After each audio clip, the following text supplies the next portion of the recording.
My favourite object in the collection isn't a locomotive or a carriage or anything big and wheelie, but it's one of these.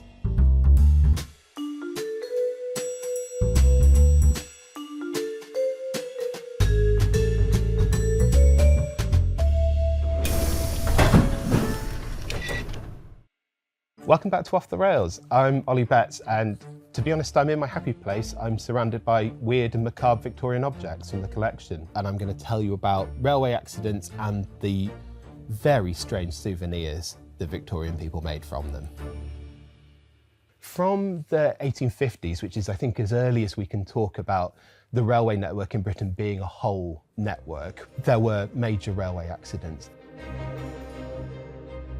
These start to reach a crescendo from the 1860s. There's a terrible accident in 1861 at Clayton Tunnel where two trains collide in the tunnel. In 1879, the Pathe Bridge collapses into the river.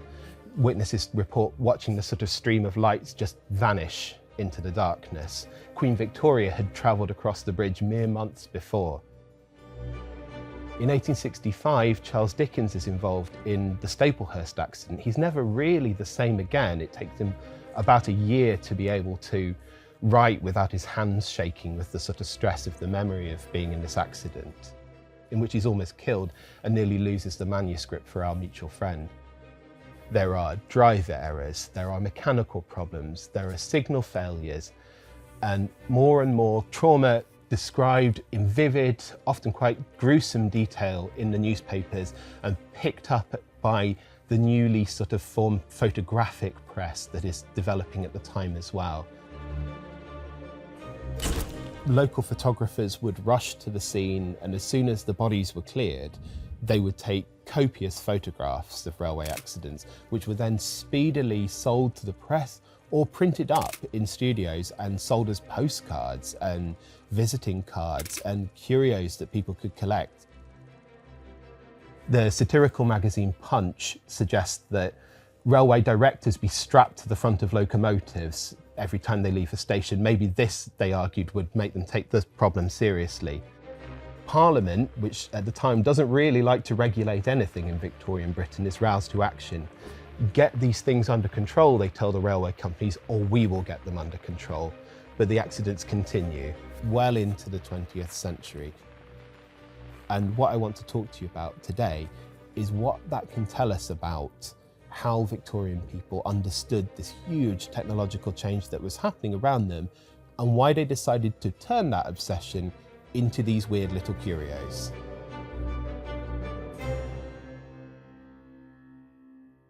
This painting is of the Abergele accident in Wales, and I know that someone's going to write in and talk about my pronunciation. I'm sorry in advance.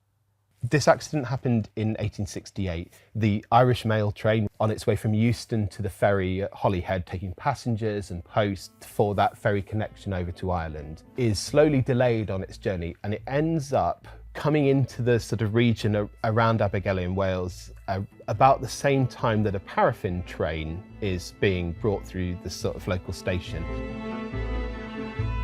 The station master decides that what they need to do is break up this train and shunt bits of it into the siding so that the Irish mail can pass. They leave several wagons loaded with barrels of highly flammable paraffin on the track. Inevitably, the paraffin wagons begin to roll down the slope towards the oncoming Irish mail train, and these wagons collide with the front of the train. Almost immediately, the paraffin ignites, causing this incredible blaze, which you can see depicted very vividly and very imaginatively in this painting here. There's an absolutely terrified guard peering down the train here, and there's some wagons of paraffin which seem to have remarkably sort of survived the impact completely unscathed. Holt, who's the artist, was quite famous as like a landscape artist at the time. So actually, if you look at the sort of line above the horizon, the landscape of this painting is absolutely beautiful as a sort of mid-Victorian landscape painting. Curators have been divided over the years on whether this is a good depiction of a railway accident or not. There's one letter between two curators in the 1950s talking about how ugly it is. What's really fascinating about this, though, and like a lot of accident aftermath stuff, is this was done from newspaper reports. So Holt was not a witness. And one of the really interesting things is Holt depicts people fleeing from the first-class carriages. This didn't happen. And this was a huge cause of outrage in the press. After the accident, stories began to circulate that local people who had come across the fields to try and rescue people from the train had been unable to unlock the carriage doors and had had to forced to watch the passengers burn as they tried to escape the carriage. The railway company were hugely criticised in the press for this tactic of locking people into carriages, which was to do with stopping people falling out of carriages, to be honest, and also protecting fares between stations. The railway company went as far as salvaging this lock from the wreckage. You can see that it's been sealed by the railway company at the time to show that they've then not tampered with it once it's been taken off. And as you can see that the bar of the lock has not dropped down. So the idea is that they've salvaged this lock to show you very clearly that the carriages were unlocked. We're probably of the opinion, knowing the sort of medical things that we do now, that the passengers were probably stunned or killed in the initial impact, and that it wasn't that they were locked in. Accidents happened in the Victorian period for lots of different reasons. Increasingly though, signalling, knowing where engines were across a network and knowing where trains were so that they weren't colliding with each other is the #1 cause of accidents in this period. And there's no better, I think, story that gives you the signalling story its in entirety than the Thirsk disaster of November 1892. The Thirsk disaster is a tragedy that, like a lot of these accidents, unfurls slowly. It starts with a young signaller, John Holmes, coming home from a night shift to discover that his young child was ill. So instead of going to bed, Holmes goes immediately back out to search for a doctor in the surrounding area. He spends most of the day, when he should have been resting, searching for a doctor, finds one, returns home, only to discover that in his absence, his child has died. And by this point, it is time for Holmes to go back on duty as a signalman. Holmes reports to his box and tries to inform the sort of station master who's responsible for this that he was not fit for duty, that he had not slept. By this point, he's been awake for about 36, 37, 38 hours. There is no replacement. You must go into the box for the 10-hour shift, comes the reply. So Holmes, with the weight of this exhaustion and this tragedy on his shoulders, climbs into this box at Thirsk to oversee his portion of the line. And he does this for hours and hours until he falls asleep, inevitably. Holmes falls asleep for 13 minutes, leaving a goods train in his section of track not cleared. He's jerked awake by the ringing of the bell, informing him that the person down the line has got a train that they want to hand into his section. He sees on his board that his train is not clear. But in the haze of tiredness and emotion, he decides that the train must have gone and he just must not have reset his board. So he accepts the train coming in, which comes straight into the junction and ploughs directly into the goods train that Holmes still has there. Both trains are derailed. At least 10 passengers are killed, many more are injured. One of the guards from the goods train staggers out to the steps of the box as Holmes appears from the box and says, "My God, what have you done?" And Holmes says, "I didn't mean to do it. I didn't mean to do it. I have a child at home that was dead. I told them I could not be here."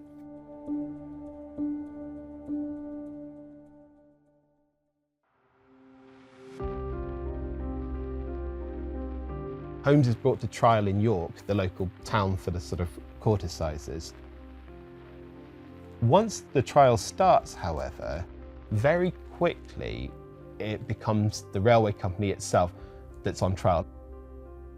Questions start to be asked by the defence, by the jury, by the judge about, well, why was this man put on for a 10-hour shift if he was unfit for duty and if he presented himself as unfit for duty?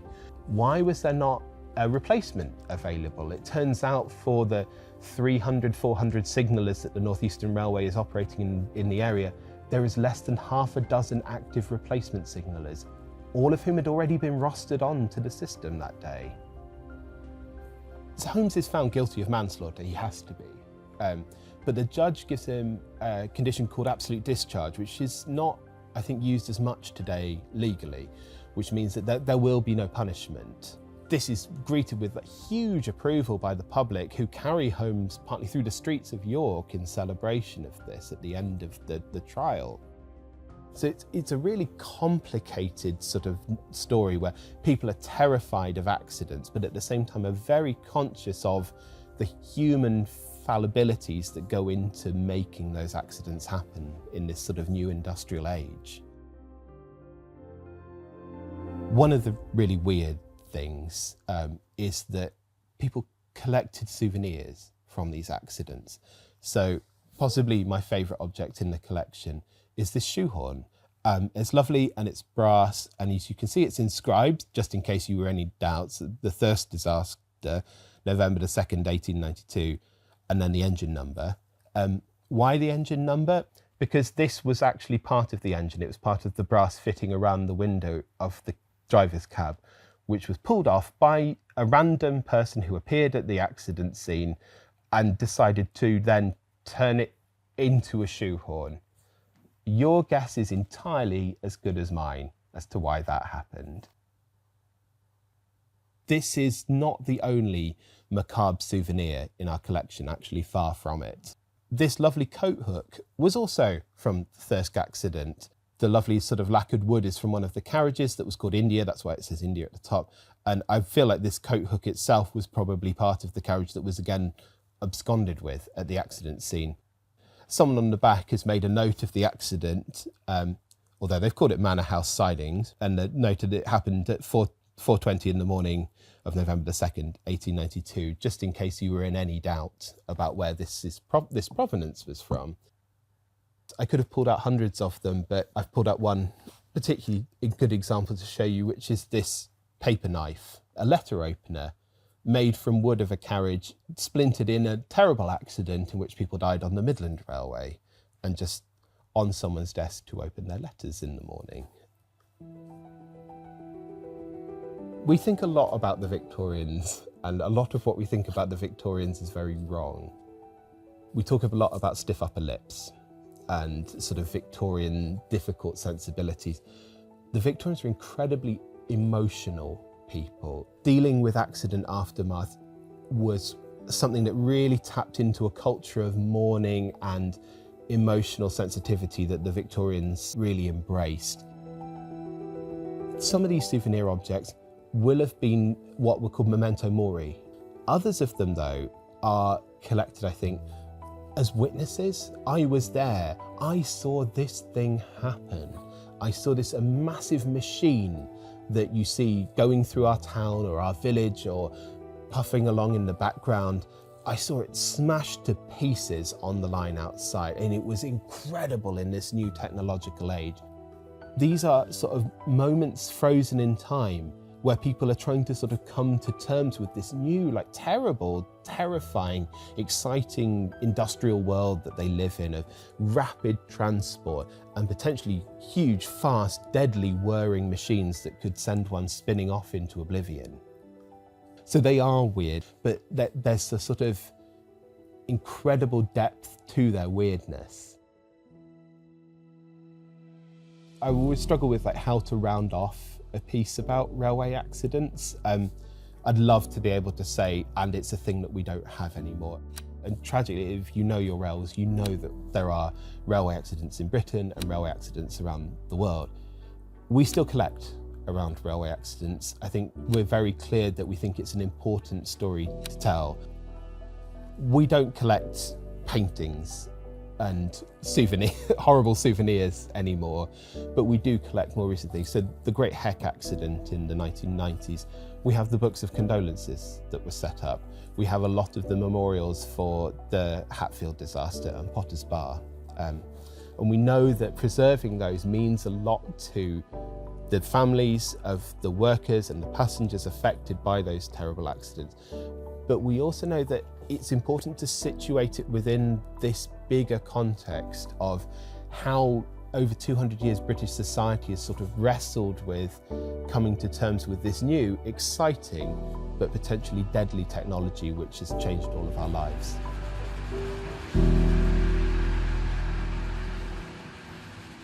Thanks for watching. If you enjoyed that, please like and subscribe for more.